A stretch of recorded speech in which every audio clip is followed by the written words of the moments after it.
Party जिंदाबाद। मुट्ठी बंद करके हाथ ऊपर करके लगना चाहिए हम एकता के साथ में चुनाव लड़ रहे हैं। कांग्रेस पार्टी जिंदाबाद, कांग्रेस पार्टी जिंदाबाद। भारत देश की रक्षा कौन करेगा? हम करेंगे, हम करेंगे। भारत देश की रक्षा कौन करेगा? हम करेंगे, हम करेंगे। संविधान की रक्षा कौन करेगा? हम करेंगे, हम करेंगे। संविधान की रक्षा कौन करेगा? हम करेंगे, हम करेंगे। शुक्रिया।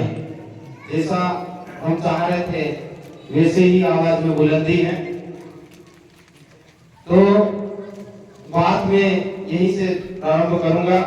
और सर्वप्रथम हमारे देश के ऐसे नेता जिन्होंने सहकारिता को जन्म दिया और सिर्फ मध्य प्रदेश ही नहीं बल्कि पूरे देश में जिनका नाम जाना जाता है और हमारे मानवा निर्माण को चमन करने वाले, चाहे फिर कृषि के क्षेत्र में हो, शिक्षा जगत में हो, और मेरे प्रेरणा स्रोत परम श्रद्धेय स्वर्गीय सुभाष यादव जी को मैं श्रद्धेय नमन करता हूँ। साथ ही यहाँ के हमारे एक कार्यकर्ता कुछ समय पहले जो जिनका स्वर्गवास हुआ, गणपत जी पटेल को भी मैं यहाँ से याद करता हूँ। साथियों, जैसा कि हमारा ये इलाका है,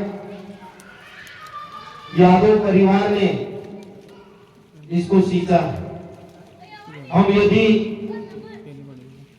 गंभीरता से अध्ययन करते हैं तो इस इलाके में जो काम यादव परिवार ने किया है इतिहास में कोई भी नहीं किया है। हम पढ़े लिखे लोग हैं, आप तो यहाँ रहते हैं, लेकिन हम पूरे इलाके में जानते हैं कि जो काम यादव परिवार ने किया है हमारे माननीय नेता हुए अभी है और स्वर्गीय सुभाष यादव जी ने किया है। इसीलिए मैं इनसे प्रेरणा लेकर आगे बढ़ रहा हूँ। और योग सहयोग भी देखिए कि मैं विधानसभा की टिकट मांग रहा था, तब भी भैया के पास में आए थे, और जो लोकसभा की टिकट मांग रहे थे तब भी भैया के पास में आए। भैया ने जांचा परखा, कई प्रकार के सवाल किए, इंटरव्यू किए, और फिर कहा कि नहीं, हम प्रयास करते हैं और आपको लोकसभा का चुनाव लड़वाएंगे। और ये बात देखिए कि खरगोन बड़वानी लोकसभा के उम्मीदवार का चयन सर्वसम्मति से हुआ और आपका उम्मीदवार आपके परिवार का बेटा खुशकिस्मत है, वाला है कि जब 10 टिकट का डिक्लेरेशन होता है उसमें हमारे खरगोन बड़वानी लोकसभा का टिकट एक अदले से कार्यकर्ता कांग्रेस पार्टी के सिपाही को नाम भी 10 लोगों की लिस्ट में आ जाता है। तो मैं कांग्रेस पार्टी के कार्यकर्ता और हमारे जो नेता हैं उनका तालियों की गड़गड़ाहट से एक बार आभार प्रकट करता हूँ। साथियों, जैसे मैंने नारे लगाए, इस देश में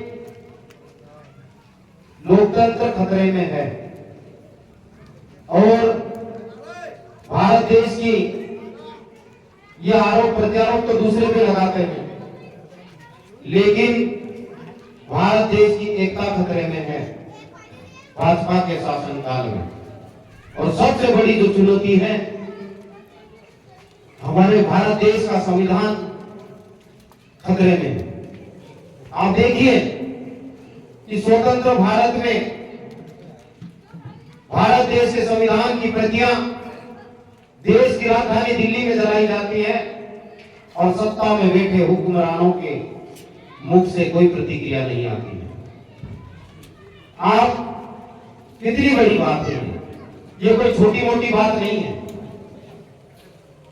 देशद्रोह का मुकदमा उन पे चलना चाहिए, लेकिन नहीं, ये शायद किसी के संरक्षण में हो रहा है, इसलिए नहीं हो पा रहा।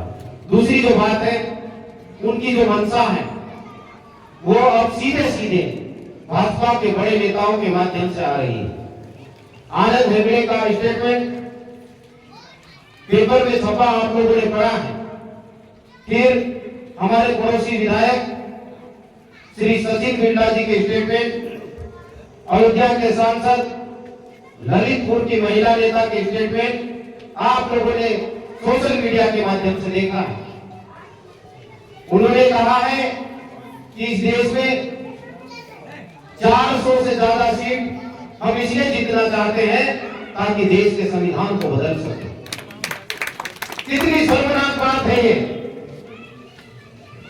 अरे भैया, लोकतंत्र में चुनाव लड़े जाते हैं। आपका तो 10 साल का शासनकाल है, मध्य प्रदेश में 20 साल का शासनकाल है।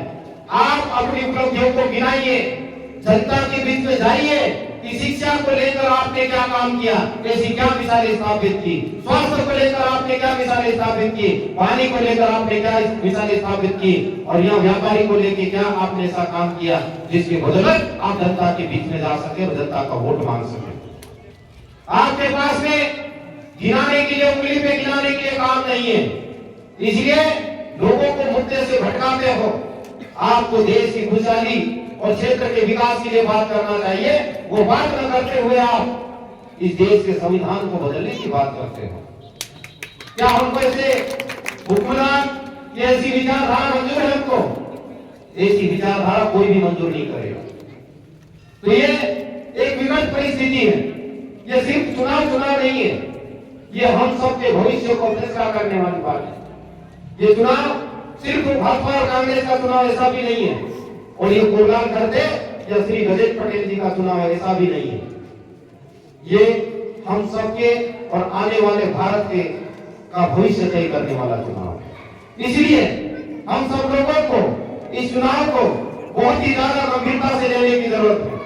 हम लोग पंच का चुनाव, सरपंच का चुनाव, जनपद, जिला पंचायत का चुनाव बहुत गंभीरता से लड़ते हैं, लेकिन जैसे जैसे ऊपर जाते हैं वैसे वैसे हमारी गंभीरता कम होते जाती है। वो बात अलग है कि माननीय सचिव यादव जी हम सबके प्यारे और क्षेत्र की जनता का ध्यान रखने वाले नेता हैं, इसलिए हम विधायक का चुनाव पंच जैसा लड़ते हैं, लेकिन सभी जगह ऐसा नहीं होता है। और चूंकि लोकसभा का चुनाव बहुत अहम होता है, इसलिए हम लोगों को ये जो बात कर रहे हैं उन सब की गंभीरता को ध्यान में रखते हुए लड़ने की जरूरत है। साथियों, कांग्रेस पार्टी, हम खुशकिस्मती वाले हैं कि हमको कांग्रेस पार्टी से जुड़ने का अवसर मिला। बचपन से ही जब हम जानते नहीं थे, क्योंकि नेचर हमको सिखाता है कि कोई सी विचारधारा के साथ में जाना, तब से हम कांग्रेस से जुड़े। नौकरी में आए तो पर्दे के पीछे से काम किए, और कॉलेज में हम NSCI से जनरल सेक्रेटरी का चुनाव बड़वानी कॉलेज में लड़े थे। अर्थात हमारे रग रग में कांग्रेस की विचारधारा बसी है, और जो ईमानदार, जो सत्य पे चलने वाले लोग हैं वो कांग्रेस पार्टी से जुड़े हुए हैं। मैं छोटी सी बात करके मेरे मुद्दे पे आगे, क्योंकि हम माननीय हमारे नेताजी को ज्यादा सुने। तो साथियों, यदि आप बात करोगे दोनों पार्टियों में बौद्धिकता के स्तर की बात करोगे, चेहरे के फेस रीडिंग देखोगे तो गंभीरता नजर आएगी कांग्रेस पार्टी के नेताओं में। और यदि उनके हिस्ट्री उठा के देखोगे तो स्वर्ण इतिहास आपको देखने को मिलेगा कि इतिहास में हमारे कांग्रेस पार्टी के नेताओं ने क्या काम किए। लेकिन दूसरी तरफ भाजपा के नेताओं के चेहरे को पढ़िए, उनकी हिस्ट्री उठा के देखिए, कहीं ना कहीं काले कानून में निकलेंगे। और कैसे दिखते हैं? दिखते हैं, नाम लेते लोग रंगा बिल्ला लेते हैं ना। और मैं ये कतई भी परहेज नहीं करता हूं कि ये लोग दिखने में गुंडे नजर आते हैं और काम भी ऐसा करते हैं। तो ये अंतर है। दूसरा, भारत देश के संविधान में एकता और अखंडता की जो बात की गई है, वही बात कांग्रेस पार्टी की विचारधारा में है। इसलिए हम सब लोग कांग्रेस पार्टी से जुड़े हुए हैं, क्योंकि देश को आजाद करवाया और देश को यहाँ तक लाने में कांग्रेस पार्टी ने अहम रोल निभाया। चाहे एम्स की बात हो, IIM की बात हो, या चाहे बड़े संस्थान की बात हो, नवरत्न कंपनी की बात हो, कांग्रेस पार्टी ने बनाया। सुई से लेकर रेल की पटरियां बिछाना और हवाई अड्डे का निर्माण कांग्रेस पार्टी ने किया।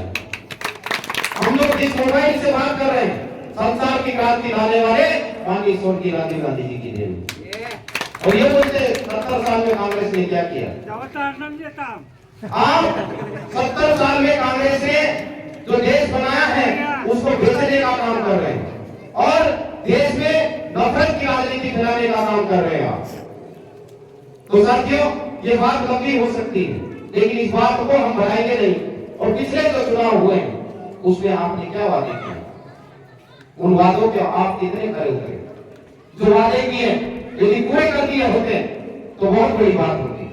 आपने वादा किया कि अच्छे दिन लाएंगे, हम युवाओं को 2 करोड़ के रोजगार देंगे, नौकरियां देंगे, रोजगार के नए अवसर उपलब्ध करवाएंगे। क्या आपने 2 करोड़ रोजगार उपलब्ध करवाए युवाओं को? नहीं करवाए। आपने कहा था कि हम विदेशों से काला धन लाएंगे, लाए आप वापस? नहीं लाए। आपने कहा था कि प्रत्येक नागरिक के खाते में हम 15 लाख रुपए डालेंगे, क्या आपके खाते में 15 लाख रुपए आए? आपने चुनावी समय में वादा किया था कि विधानसभा का चुनाव गया कि किसानों का गेहूं हम 2700 रुपए क्विंटल खरीदेंगे, क्या खरीद रहे हैं आप? क्या भाव मिल रहा किसानों को? 2400-2500। और उसमें भी छल्ले लगाते हैं, भैया बोलते हैं बहुत अच्छे से, और उसमें भी बोलते मिट्टी है, और 300 ग्राम की कटौती कर लेते हैं। आप किसानों के साथ में कैसा न्याय कर रहे हैं? किसान जब न्याय मांगने के लिए दिल्ली जाते हैं तो आप कीड़े काट देते हैं। इतने में भी अपना मन नहीं भरता आपका। आप किसानों के ऊपर गोलियों की बौछार करते हो और 700 से ज्यादा किसानों की हत्या कर डालते हो। आप बात करते हो किसानों की। फिर आपने वादा किया चुनाव में कि लाडली बहना के खाते में हम 1250 रुपए डाल रहे हैं। कुछ बहना के खाते में 1250 रुपए डाले और कुछ को कहा कि ये कागज बनवाइए, आपके भी खाते में 1250 रुपए डालेंगे। कागजों में उलझा के रखा। और हमारी सरकार बनेगी तो कितने पैसे देने की बात करी? 3000 रुपए। कितने? सरकार बनते ही हम बहनों के खाते में 3000 रुपए डालेंगे। भांजे भी खुश, बहने भी खुश और दामाद भी खुश। अरे 3000 रुपए मिलेगा भैया। पर हमारी माता बहने इनके बहकावे में आई, वोट डाला इनके समर्थन में। वो तो हमारे यहाँ के कार्यकर्ता जाबाज थे, मजबूत थे, हमारी सीटें हमने बचाई। लेकिन पूरे मध्य प्रदेश में महिला कार्ड फैलाएंगे और हमारी सरकार बनते बनते छीन ली। और सरकार बनी, सरकार बनने के बाद में उन्होंने देखा कि सरकारी खजाना तो खाली, हमने तो लूट रखा, हमने तो भ्रष्टाचार बचा के रखा, कैसे देंगे बहनों को 3000 रुपए? तो वादा किसने किया? मामा ने। उन्होंने देखा क्या अच्छा मौका है, वैसे भी मामा से परहेज होती थी, तो उन्होंने मामा की छुट्टी करी और काका को लेके आ गए और बहना के 3000 रुपए खाता में। तो अभी देश में ये बात कर रहे हैं, भाजपा गारंटी की बात होना चाहिए। यदि हम आपके संगठन में दम है ना तो भाजपा गारंटी की बात करना चाहिए। जैसे कांग्रेस पार्टी वचन पत्र निकाल रही है और हम सब प्रतिबद्ध कांग्रेस पार्टी के सिपाही कि हमारा जो वचन पत्र है सरकार बनने पे हम उसको पूरा करेंगे। और जो कहते हैं वो करती है कांग्रेस पार्टी। लेकिन वो क्या कह रहे हैं? मोदी गारंटी। अरे मोदी गारंटी क्या होगी भाई? भाजपा की गारंटी लीजिए ना, आपका संगठन बहुत बड़ा है तो लीजिए। पर नहीं, जैसे मामा की छुट्टी करें वैसे मोदी की भी छुट्टी कर सकते हैं। पूछिए आपको किस बहकावे में बताना कि ये बड़ा व्यक्ति ऐसा, बड़ा व्यक्ति वैसा है। तो साथियों, ये चलावे हम सब लोगों के साथ में हुए। आपने कहा कि हम पिछले चुनाव में क्या कहा कि किसानों को 24 घंटे बिजली देंगे, लेकिन 24 घंटे बिजली मिल रही है हम किसानों को? देश का अन्नदाता है, हम सबका जीवन चलाते हैं, सबके बारे में हम सोचते हैं, लेकिन नहीं, 24 घंटे बिजली नहीं मिल रही। आपने कहा कि हम 50,000 रुपए तक की ऋण माफी करेंगे, क्या किया आपने किसानों के कर्ज माफ? कांग्रेस पार्टी ने तो 18 में किया था, लेकिन उनको क्या होता, गरीबों का जैसे फायदा होता वैसे उनको पेट में दर्द अपने लगता है और सरकार गिराती हमारी। तो साथियों, बातें बहुत हो सकती हैं, लेकिन हम ज्यादा लंबी बात ना करेंगे और वे एक बात करके अपनी बात को खत्म कर रहे हैं कि 13 तारीख को कांग्रेस पार्टी का एक छोटा सा सिपाही कांग्रेस पार्टी का उम्मीदवार बन के आपके सामने खड़ा है। मजदूर का बेटा है, किसान का बेटा है। 20 साल की शासकीय सेवा की हमने, 20 साल की शासकीय सेवा हमारी बची हुई थी, वो छोड़ के समाज और देश सेवा के लिए निकले हैं, तो आशीर्वाद लेने के लिए आप लोगों के बीच में आए हैं और 13 तारीख का निमंत्रण देने के लिए भी आए हैं। भैया हमको यहाँ तक आए हैं, भैया ने कहा कि हम मजबूत है, लेकिन एक बार आके आप चेहरा दिखा दीजिए, बाकी हम सब निपट लेंगे। तो हम भी आपको चेहरा दिखाने के लिए आए हैं और विनती करने के लिए आए हैं, निमंत्रण देने के लिए आए हैं। 13 तारीख को बड़ा कार्यक्रम है हमारे परिवार में, कांग्रेस परिवार में, उसका निमंत्रण हम दे रहे हैं और कांग्रेस पार्टी ने दूल्हा हमको बनाया है। बात ही ज्यादा से ज्यादा कैसे हो, ये न्योता देने के लिए हम आए हैं। तो आप लोगों को मुखिया लोग हैं, उनको हमने निमंत्रण दे दिया।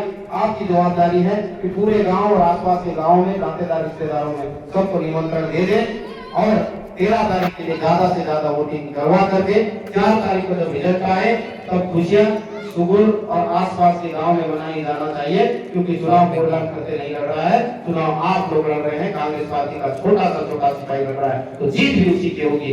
हम आपके सेवक बन के 5 साल तक काम करेंगे, सुख दुख में आते रहेंगे, जो हमसे हमारे अधिकार क्षेत्र में काम होंगे वो पूरी ईमानदारी के साथ में करेंगे।